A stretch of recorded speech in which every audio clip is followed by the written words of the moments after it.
जीवित परमेश्वर के सत्य के वचन यिर्मयाह भविष्यवक्ता की पुस्तक अध्याय 7। जो वचन यहोवा की ओर से यिर्मयाह के पास पहुंचा वह यह है, यहोवा के भवन के फाटक में खड़ा हो और यह वचन प्रचार कर और कहा, हे सब यहूदियों, तुम जो यहोवा को दंडवत करने के लिए इन फाटकों से प्रवेश करते हो, यहोवा का वचन सुनो।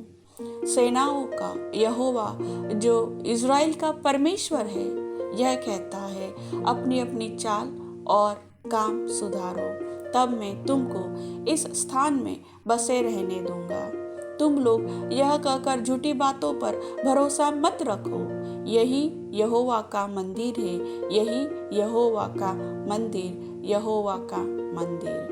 यदि तुम सचमुच अपनी अपनी चाल और काम सुधारो और सचमुच मनुष्य मनुष्य के बीच न्याय करो, परदेशी और अनाथ और विधवा पर अंधेर न करो, इस स्थान में निर्दोष की हत्या न करो और दूसरे देवताओं के पीछे न चलो जिससे तुम्हारी हानि होती है, तो मैं तुमको इस नगर में और इस देश में जो मैंने तुम्हारे पूर्वजों को दिया था, युग युग के लिए रहने दूंगा। देखो, तुम झूठी बातों पर भरोसा रखते हो जिनसे कुछ लाभ नहीं हो सकता। तुम जो चोरी, हत्या और व्यभिचार करते, झूठी शपथ खाते, बाल देवता के लिए धूप जलाते और दूसरे देवताओं के पीछे जिन्हें तुम पहले नहीं जानते थे चलते हो, तो क्या यह उचित है कि तुम इस भवन में आओ जो मेरा कहलाता है और मेरे सामने खड़े होकर यह कहो, हम इसलिए छूट गए हैं कि ये सब घृणित काम करें? क्या यह भवन जो मेरा कहलाता है तुम्हारी दृष्टि में डाकुओं की गुफा हो गया है? मैंने स्वयं यह देखा है, यहोवा की यह वाणी है। मेरा जो स्थान शीलो में था, जहाँ मैंने पहले अपने नाम का निवास ठहराया था, वहाँ जाकर देखो कि मैंने अपनी प्रजा इज़राइल की बुराई के कारण उसकी क्या दशा कर दी है। अब यहोवा की यह वाणी है कि तुम जो ये सब काम करते आए हो और यद्यपि मैं तुमसे बड़े यत्न से बातें करता रहा हूँ, तो भी तुमने नहीं सुना और तुम्हें बुलाता आया परंतु तुम नहीं बोले। इसलिए यह भवन जो मेरा कहलाता है, जिस पर तुम भरोसा रखते हो, और यह स्थान जो मैंने तुमको और तुम्हारे पूर्वजों को दिया था, इसकी दशा में शीलो की सी कर दूंगा। और जैसा मैंने तुम्हारे सब भाइयों को अर्थात सारे एप्रेमियों को अपने सामने से दूर कर दिया है, वैसा ही तुमको भी दूर कर दूंगा। इस प्रजा के लिए तू प्रार्थना मत कर, न इन लोगों के लिए ऊंचे स्वर से पुकार, न मुझसे विनती कर, क्योंकि मैं तेरी नहीं सुनूंगा। क्या तू नहीं देखता कि ये लोग यहूदा के नगरों और यरूशलेम की सड़कों में क्या कर रहे हैं? देख, बाल बच्चे तो ईंधन बटोरते, बाप आग सुलगाते और स्त्रियां आटा गूंदती है कि स्वर्ग की रानी के लिए रोटियां चढ़ाए और मुझे क्रोधित करने के लिए दूसरे देवताओं के लिए तपावन दे। यहोवा की यह वाणी है, क्या वे मुझी को क्रोध दिलाते हैं? क्या वे अपने ही को नहीं, जिससे उनके मुंह पर उदासी छाए? अतः प्रभु यहोवा ने यह कहा है, क्या मनुष्य, क्या पशु, क्या मैदान के वृक्ष, क्या भूमि की उपज, उन सब पर जो इस स्थान में है, मेरे कोप की आग भड़कने पर है।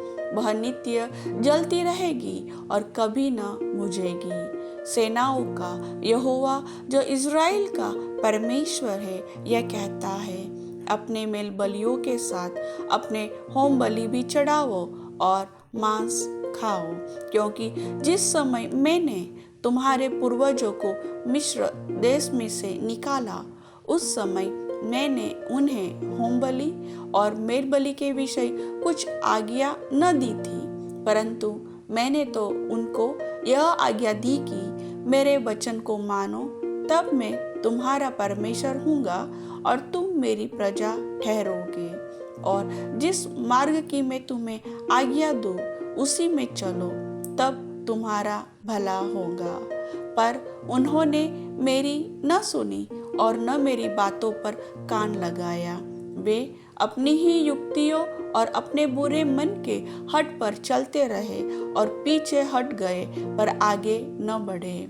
जिस दिन तुम्हारे पुरखा मिस्र देश से निकले उस दिन से आज तक मैं तो अपने सारे दासों भविष्यवक्ताओं को तुम्हारे पास बड़े यत्न से लगातार भेजता रहा, परंतु उन्होंने मेरी नहीं सुनी, न अपना कान लगाया। उन्होंने हठ किया और अपने पुरखाओं से बढ़कर बुराइयां की है। तू सब बातें उनसे कहेगा पर वे तेरी न सुनेंगे। तू उनको बुलाएगा पर वे न बोलेंगे। तब तो उनसे कह देना, यह वही जाति है जो अपने परमेश्वर यहोवा की नहीं सुनती और ताड़ना से भी नहीं मानती। सच्चाई नाश हो गई और उनके मुंह से दूर हो गई है। अपने बाल मुंडा कर फेंक दे, मुंडे टीलों पर चढ़कर विलाप का गीत गा, क्योंकि यहोवा ने इस समय के निवासियों पर क्रोध किया और उन्हें निकम्मा जानकर त्याग दिया है। यहोवा की यह वाणी है। इसका कारण यह है कि यहूदियों ने वह काम किया है जो मेरी दृष्टि में बुरा है। उन्होंने उस भवन में जो मेरा कहलाता है अपनी घृणित वस्तुएं रखकर उसे अशुद्ध कर दिया है। और उन्होंने हिन्नोम वंशियों की तराई में तोपेत नामक ऊंचे स्थान बनाकर अपने बेटे बेटियों को आग में जलाया है, जिसकी आज्ञा मैंने कभी नहीं दी और न मेरे मन में वह कभी आया। यहोवा की यह वाणी है। इसलिए ऐसे दिन आते हैं कि वह तराई फिर न तो तोपेत की और न हिन्नोम वंशियों की कहलाएगी, वरन घात की तराई कहलाएंगी। और तोपेत में इतनी कब्रें होंगी कि और स्थान न रहेगा। इसलिए इन लोगों की लौटे आकाश के पक्षियों और पृथ्वी के पशुओं का आहार होगी और उनको भगाने वाला कोई न रहेगा। उस समय मैं ऐसा करूँगा कि यहूदा के नगरों और यरूशलेम की सड़कों में न तो हर्ष और आनंद का शब्द सुन पड़ेगा और न दुल्हे और न दुल्हन का, क्योंकि देश उजाड़ ही उजाड़ हो जाएगा।